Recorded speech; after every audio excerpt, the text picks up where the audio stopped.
क्या वाकई अमीर मोहम्मद नवाब ऑफ काला बाग ने अच्छा शुक्रवाला की मोहब्बत में जग्गा गुज्जर का पुलिस मुकाबला का ऑर्डर किया था? क्या वाकई पाकिस्तान में पहला पुलिस मुकाबला जग्गा गुज्जर का हुआ था? क्या वाकई 14 साल की उम्र में जग्गा गुज्जर ने पहला कत्ल किया और उसे जेल जाना पड़ा और उसने जेल में भी एक और आदमी को कत्ल कर दिया और उसके बाद उसने पूरे लाहौर पाकिस्तान से जितने भी ताजर थे उनसे टैक्स लिया? जानेंगे इस व्लॉग में।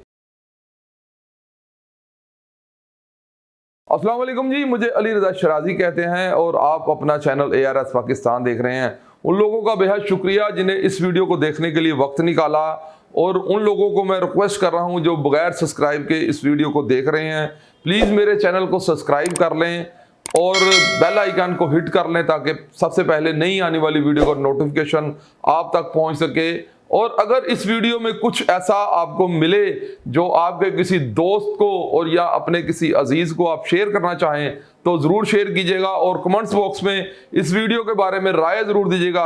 आज की वीडियो जिस शख्स के बारे में, उसका नाम मोहम्मद शरीफ अल मारूफ जग्गा गुज्जर है। जग्गा गुज्जर ने 14 साल की उम्र में अपने इलाके सादी पार्क पुराना मजंग में एक बुजुर्ग औरत जो परेशान हाल में घूमती फिरती नजर आई तो जग्गा गुज्जर ने उसे पूछा कि माई की परेशानी है, मेरे नाल शेयर कर। वो कहती पुत्र मेरी धी दी शादी है तो मेरी गरीबनी दी कोई आवाज नहीं सुन रहा। जग्गा गुज्जर ने देखा उस वक्त में नाजरीन डिपो हुआ करते थे जो सरकार डिपो बना के देती थी, उसमें आटे के, चीनी के, दाल के, यानी कि जिस तरह पे अब हम देखते हैं कि यूटिलिटी स्टोर हैं, तो उस वक्त डिपो हुआ करते थे। जग्गा गुज्जर को कुछ नहीं सूझा तो उसने डिपो वाले से छुरी दिखाकर उससे पैसे छीने और माई को ये कहा कि जा अम्मा तू अपनी धी दा ब्याह कर, हुण जग्गा जाने ते पुलिसा जानन। उसके बाद जग्गा गुज्जर को कुछ देर बाद पुलिस ने अरेस्ट कर लिया और उसे जेल जाना पड़ गया। और इस केस के बाद जब जग्गा गुज्जर वापस आता है तो वो बाज़ाब्ता तौर पर बदमाशी का आगाज कर देता है और उसके बाद उसकी जो है थोड़ी बहुत ही बैठक जो इस तरह की हो जाती है कि वो दोस्तों के साथ बैठना उठना शुरू कर देता है और उसकी जो जैसे कि आज के वक्त में हम कहते हैं कि जो उसकी सोबत थी वो थोड़ी सी खराब हो जाती है।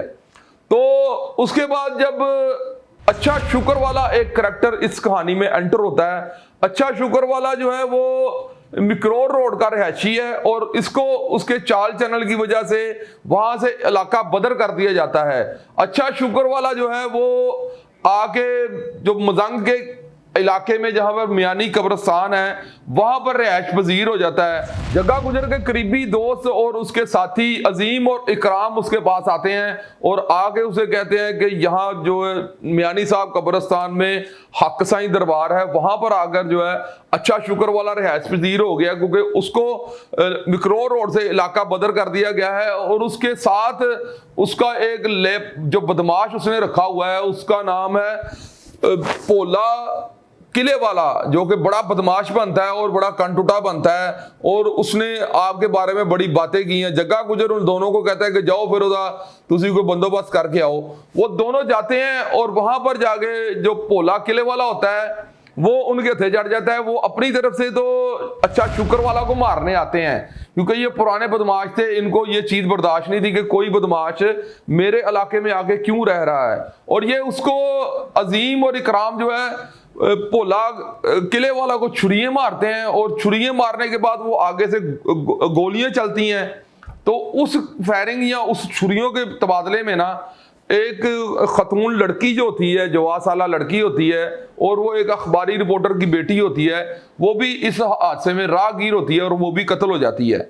और इसी हादसे में जो है पोला जिसका नाम किले वाला बताया जाता है वो भी कत्ल हो जाता है। तो ये दोनों जो है लड़के वापस आ जाते हैं तो आगे पहलवान को बताते हैं कि जग्गा पहलवान जी अजी उन्होंने कत्ल कर आए हैं। इसी हादसे में जो अखबारी रिपोर्टर की बेटी होती है वो भी कत्ल हो जाती है।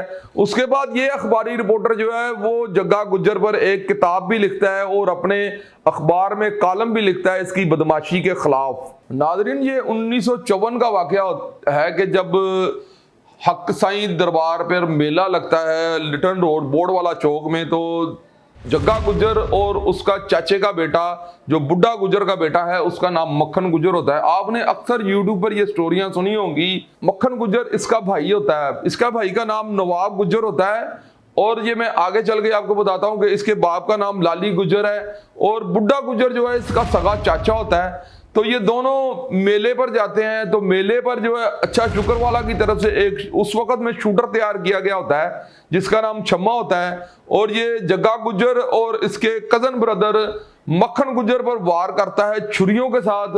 उन छुरियों के वार से मक्खन गुज्जर जो है वो हलाक हो जाता है और जग्गा गुज्जर जो है वो जख्मी हो जाता है। जग्गा गुज्जर को उस वक्त के करीबी अस्पताल मियो अस्पताल में शिफ्ट किया जाता है और जब जग्गा गुज्जर को होश आती है तो वो अपने चाचा से ये पूछता है, अपने वालिद से पूछता है, लाली गुज्जर से और बुड्ढे गुज्जर से ये पूछता है कि मक्खन दा की बनया है। तो वो आगे से बताते हैं कि मक्खन गुज्जर जो है वो अल्लाह नू प्यारा हो गया है। तो बुड्ढा गुज्जर तो उसे ये बताता है कि मक्खन गुज्जर जो है वो अल्लाह ताला को मेरा बेटा प्यारा हो गया है। तो जग्गा गुज्जर जो है उस वक्त बड़ा अपने आप में शर्म फील करता है और दिली दिल में ये अहद करता है कि अब जो है छम्मे को मैं कभी नहीं छोड़ूंगा। जब वो हॉस्पिटल से सेहतयाब होकर निकलता है तो वो छम्मे को ढूंढना शुरू कर देता है। उसको ये पता नहीं होता कि इसके पीछे जो है वो अच्छा शुगर वाला है। छम्मे को जब जग्गा गुज्जर ढूंढकर कत्ल करता है तो उस कत्ल की एफआईआर बुड्ढा गुज्जर और इसके भाई जो नवाब गुज्जर है उस पर भी हो जाती है। इस कत्ल में जो है जग्गा गुज्जर वो सजाए मौत हो जाता है और बाद अज़ा थोड़े अरसे के बाद जो है वो बुड्ढा गुज्जर और इसके भाई नवाब गुज्जर की जो है वो बेल हो जाती है। तो जग्गा गुज्जर को जब सजाए मौत होती है तो उसके बाद कुछ अरसे बाद ये सजाए मौत टूट जाती है। तो इसका चलान उस वक्त कसूर जेल में चला जाता है। तो कसूर जेल में इसका जो चाचा है बुड्ढा गुज्जर इस केस की पैरवाई कर रहा होता है, वो इसकी मुलाकात करता है। तो वहां पर एक जो बंदे होते हैं वो बुड्ढा गुज्जर को देखते हैं कि ये जग्गे गुज्जर का चाचा है या इसे वो अपना बाप ही समझता है। तो वो उसे कहते हैं, रिक्वेस्ट करते हैं बल्कि कि जी हमारे दुश्मन जो हैं वो इस जेल में आए हुए हैं तो हमें जो कसूरी बंद किया हुआ है तो हमारी कुछ हेल्प की जाए, हम ये मुसीबती हैं। तो बुड्ढा गुज्जर जग्गे गुज्जर को बुला के ये कहता है कि इन्ना भरावां दी तो मुश्किल जड़ी है ना टालनी है। तो जग्गा गुज्जर कसूर जेल में जो है वो उस शख्स को कत्ल कर देता है जिसने उन लोगों पर जुल्म किया होता है। तो उसके बाद उसके ऊपर 303 की भी एक एफआईआर हो जाती है। उसके बाद जब जग्गा गुज्जर इस सजाए मौत टूटने के बाद 25 साल में कन्वर्ट होती है और ये 10 साल कैद काटता है। दोनों कत्लों में से जब ये सजा काट कर बाहर आता है तो जितने भी लाहौर के ताजिर होते हैं उन सब से ही फिर ये जगह टैक्स लेना शुरू कर देता है। उसमें बाशमूलियत जो है वो बकर मंडी भी होता है जिसमें बकर मंडी में जो फी कस बकरा होता है उस पर 1 रुपया टैक्स ये जग्गा गुज्जर अपना लगा देता है कि मैं एक पर्ची दूंगा। जैसे कि हम अब जाते हैं तो ये आप देखते हैं नियाजी अड्डा और फैसल मूवर, बुलाल ट्रैवल, जब ये गुजरती हैं तो एक पर्ची देते हैं, जैसे कि लाइक वो 300 की पर्ची हो गई अब तक आप जब देखते हैं तो वो पर्ची देते हैं। तो उस वक्त के दौर में जग्गा गुज्जर उनको कसाईयों को एक पर्ची दिया करता था जिसको एक बकरा निकालने पर 1 रुपया टैक्स पड़ता था और अगर उसने भैंस भी निकाली है, कोई कट्टा निकाला है या ऊंट निकाला है कुर्बानी के वक्त में भी तो उसको 1 रुपया उस वक्त का पड़ता था। तो जितने भी जो दीगर लोग होते थे उनको भी जो है जगह टैक्स को जरूर टैक्स देना पड़ता था। एक दफा का वाकया नाज़रीन आपको बताता चलूं कि सरकारी जो है गंदम वो जा रही होती है तो जग्गा गुज्जर वो सरकारी गंदम को भी रोक के ना उसमें से 3 बोरियां उतार लेता है। तो वो उसे कहते हैं कि ये सरकारी गंदम है, तुम इसको ना छेड़ो, तुम हुकूमत को चैलेंज कर रहे हो। तो वो जग्गा कहता है कि मैनू तो हमेशा जड़ा है हुकूमत नू चैलेंज करके ही मजा आता है। तो उसके बाद जग्गा गुज्जर के ऊपर काफी ज्यादा जो है केसेस बनना शुरू हो जाते हैं। इसके ऊपर जो लोग होते हैं वो कुछ लोग गुमनाम दरखास्तें देते हैं तो उसके ऊपर जो भत्ते की एफआईआर होना शुरू हो जाती हैं। जग्गा गुज्जर के अरूज की ये मिसाल आपको मैंने सुनाई कि पूरे लाहौर में वो जग्गा टैक्स लिया करता था और कसाब खानों से टैक्स लिया करता था। कोई इसको रोकथाम नहीं थी और कोई भी इसको इनकार नहीं कर सकता था क्योंकि इसकी लाहौर में दहशत ही इतनी हो चुकी हुई थी। नाज़रीन ये 1965-66 का वाकया है। तो उस वक्त में जब कोई एक बंदा पूरे पाकिस्तान में कत्ल करता था तो उसकी गूंज पूरे पाकिस्तान में घूमती थी। पुराने लोग ये कहते हैं कि जब कत्ल होता था तो वो लाल आंधी आया करती थी। ये उस वक्त की बातें हैं। तो ये जग्गा गुज्जर का अरूज है। अब जग्गा गुज्जर का सवाल उस वक्त शुरू होता है जब लाहौर से बाहर से एक डिप्टी कमिश्नर जिनका नाम फतेह मोहम्मद बंदयाल होता है, वो चेंज होकर लाहौर उनकी तैनाती होती है। तो वो अपनी गाड़ी में बैठे हुए आ रहे होते हैं और चबुर्जी चौक में पहुंचते हैं तो वो देखते हैं कि यार ये फल वाली दुकान बड़ी खूबसूरत, इसके पास फल है तो मैं कुछ फल खरीद ना लूं। तो वो नीचे उतर के उससे कुछ फल का रेट शेड कर रहे होते हैं। तो इसी अजरा में जग्गा गुज्जर अपने 3-4 साथियों के साथ आता है और वो जो दुकान वाला होता है वो बड़ा झुक के अदब के साथ जग्गे गुज्जर को सलाम करता है। तो आगे से जग्गा गुज्जर भी इसको हाथ के साथ इस तरह सलाम करता है।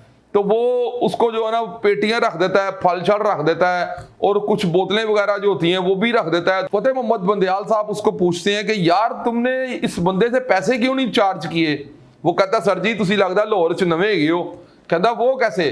कहता तुसी लगदा जग्गे भलवान नहीं जानते, पूरे पाकिस्तान का बादशाह है, लाहौर दे विच ते इहदी हुकूमत है, इन्हू तो कोई पूछ नहीं सकता, इन्हू मैं पैसे मांग के मैं मरना सी। फतेह मोहम्मद बंदयाल सीधा ही थाना मजंग जाते हैं और थाने में जाकर एसएचओ को अपना तारुफ कराते हैं। एसएचओ जो खड़ा होकर उन्हें सलूट करता है और वो उससे ये कहते हैं कि मैंने ये आंखों देखा हाल एक देखा है, वो मैं तुम्हें बताना चाहता हूँ। वो पूछता है सर बताएं क्या बात है?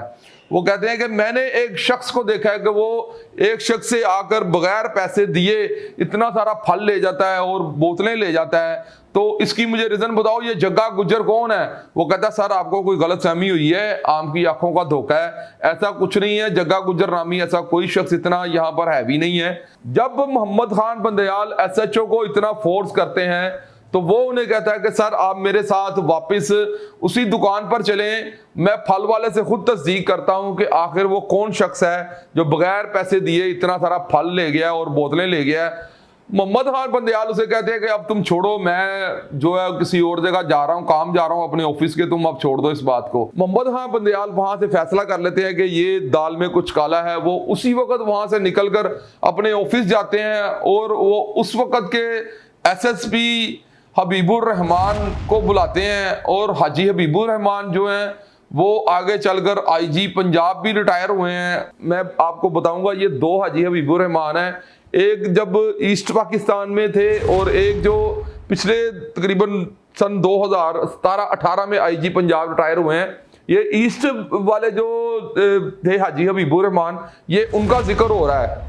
तो हाजी हबीबुर रहमान को वो अपने पास बुलाते हैं और डिप्टी कमिश्नर उन्हें कहते हैं कि भाई ये वाकया मुझे बताओ, ये क्या वाकया और क्या माजरा है। मोहम्मद खान बंदयाल जो डिप्टी कमिश्नर होते हैं और एसएसपी की जो होते हैं हाजी हबीबुर रहमान, इनकी मीटिंग होती है और उस वक्त के जो गवर्नर होते हैं नवाब ऑफ कालाबाग, ये उनके साथ कॉन्टेक्ट करते हैं और 1 लाख रुपया जो है ये फंड दिया जाता है उस वक्त के ये इस पुलिस मुकाबले को।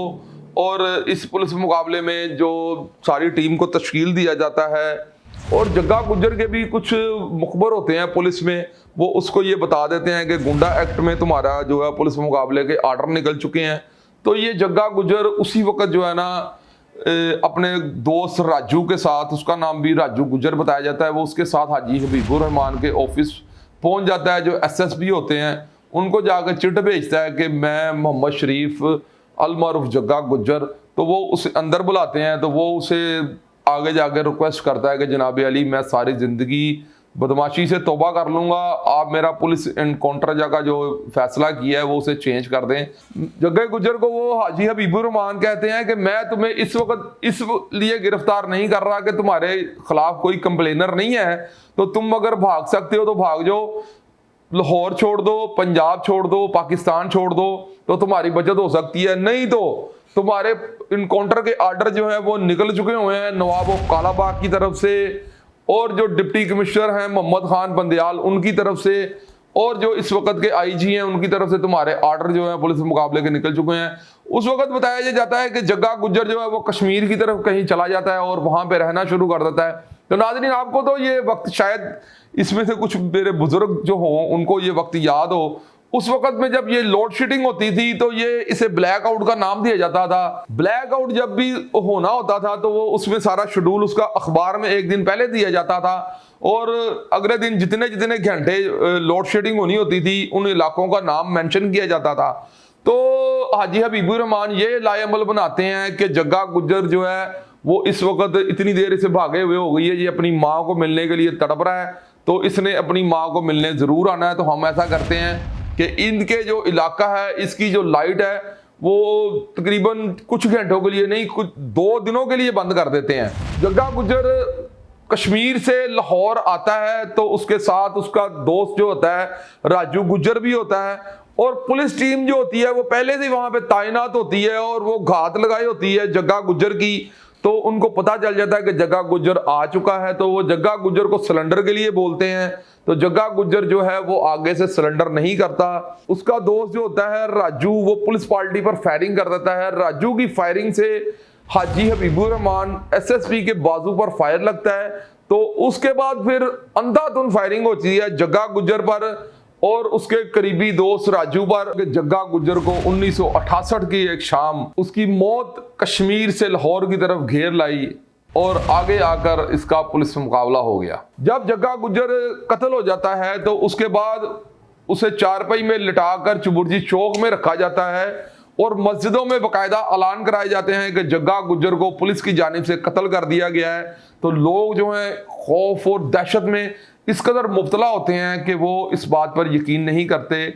तो वो आगे जब जग्गा गुज्जर की शक्ल देखते हैं, जितने भी ताजर होते हैं, जितने भी दुकानदार होते हैं, जितने भी कसाई हजरात होते हैं, वो आके उस वक्त उसको देखते हैं तो फिर जो है वो यकीन करते हैं उस बात पर। यहाँ पर नाज़रीन मैं आपको एक बात बतानी इंतहाई ज़रूरी समझता हूँ कि उस वक्त का जो जितने भी कांस्टेबल थे जिन्होंने इस पुलिस मुकाबले में हिस्सा लिया था उनको 300 रुपये फी कस जो मुलाजिम था उनको इनाम के तौर पर दिया गया था। तो लगा लें साहब आज का वो 3 लाख रुपए बनता होगा। तो जो एसएसपी थे उनको भी इनाम दिया गया था। तो ये नवाब ऑफ कालाबाग की तरफ से ये कार्रवाई करवाई गई थी। तो मैं आपको शॉर्ट ये भी बता देता हूं कि जो अपने दीगर इसके मुखालफ होते हैं जिनमें अच्छा शुक्र वाला सरे फहरिस्त होता है और हुकूमा कसाई होता है, तो जग्गा गुज्जर जो है इन पर अटैक इसलिए नहीं कर पाता क्योंकि जग्गा गुज्जर को अपनी ही पहुंचले पड़ जाती हैं, क्योंकि पुलिस स्टेट के साथ ये सीधा वैर होता है। नाजरीन जब आप किसी से बता लेते हैं या किसी आप ये बता दो, अब कहा जा रहा है ये तकरीबन अरसा 50-60 साल तो ये जग्गा कहा गया है इसको, ये जग्गा गुज्जर ने ही ये जग्गा टैक्स जो है ये मुतारिफ करवाया था और इसी की वजह से जो भी बंदा किसी से भत्ता मांगता है या पैसे मांगता है तो उसे जग्गा टैक्स का नाम दिया जाता है। तो जग्गा गुज्जर अपने मुखालफों तक इसलिए नहीं पहुंच सका कि इसके साथ जो पुलिस के साथ इसकी मुखालफत शुरू हो गई थी। तो जिसमें सरे फहरिस्त इसका जो मुखालफ था वो उसमें अच्छा शुक्र वाला था और कुमा कसाई था। अच्छा शुक्र वाला के करीबी मरासिम जो थे अमीर मोहम्मद नवाब ऑफ कालाबाग के साथ थे और इसमें यह भी बताया जाता है कि नवाब ऑफ कालाबाग ने गवर्नर हाउस में एक प्रेस कॉन्फ्रेंस की और उस प्रेस कॉन्फ्रेंस में उन्होंने ऊंची आवाज में सब प्रेस कॉन्फ्रेंस के जितने भी अखबारी रिपोर्टर आए हुए थे उन सब से ये कहा कि ये जो आपके सामने बैठा हुआ है अच्छा शुक्र वाला ये मेरा बड़ा करीबी दोस्त है। तो जो प्रेस कॉन्फ्रेंस में जितने भी साफी थे उन्होंने हैरानगी का इजहार किया कि इतना बड़ा एक बस्ता अलबे का बदमाश है और उसको गवर्नर साहब कह रहे हैं कि ये मेरा दोस्त है। तो उन्होंने कहा कि सर ये आपका दोस्त है। तो उन्होंने कहा क्या हैरत की बात है। उन्होंने कहा ये आपका दोस्त कैसे हो सकता है, ये तो क्रिमिनल आदमी है। तो उन्होंने फिर उसी प्रेस कॉन्फ्रेंस में ये कहा कि ये मेरा दोस्त नहीं मेरा भाई है। तो अच्छा शुक्र वाला को लोग ये भी बताते हैं कि अच्छा शुक्र वाला जो है वो गवर्नर 2 के नाम से भी मशहूर था कि सेकंड गवर्नर है। नाज़रीन एक बात आपको मैं बतानी यहाँ पर इंतहाई जरूरी समझता हूँ, जग्गा गुज्जर जो है वो अपने इख्तिताम को पहुंच गया और ये दोनों जो फिर फैमिलीज हैं जिसमें ये जग्गा गुज्जर फैमिली है और दूसरी तरफ ये अच्छा शुक्र वाला फैमिली है, इन दोनों ने फिर 70 की दहाई से लेकर काफी देर तक फिल्में बनाते रहे। ये जग्गा गुज्जर के नाम पर बुड्ढा गुज्जर प्रोडक्शन में बड़ी सारी फिल्में बनी और दूसरी तरफ जो है ये कामरान प्रोडक्शन की तरफ से अच्छा शुक्र वाला और काफी ज्यादा फिल्में बनी। ये मेरे ख्याल से अच्छा शुक्र वाले के बेटे हैं कामरान जो हैं। ये जो दूसरी तरफ बुड्ढा गुज्जर प्रोडक्शन में इनके काफी ज्यादा अजीज हैं, उनमें इनके पोतरे भी हैं और इनके ज्यादा अजीजों कारब भी हैं जिनमें बड़े सारे लोगों ने जो है वो फिल्में प्रोडक्शन की, जिसमें वैशी गुज्जर, जग्गा गुज्जर, पुत्र जग्गेदा, काफी ज्यादा फिल्में बनाई इसमें, लातादाद मूवीज हैं, ये आपने देखी होंगी अक्सर। तो ये सारी स्टोरी जो है आज से इतने साल पुरानी आपको मैंने करके सुनाई है। तो इसमें ये स्टोरी का मकसद ये है कि इंसान जितना मर्जी बहादुर हो और जितना मर्जी ताकतवर हो और जितना मर्जी बत्ता लेने वाला हो और जितना मर्जी उसके जग्गे टैक्स का नाम हो, आखिरकार उसने पुलिस के हाथों से उसका अंजाम होना है। और कभी भी आप बदमाशों को अपना आइडियल ना बनाया करें और ना ही बदमाश आप लोगों के आइडियल होने चाहिए।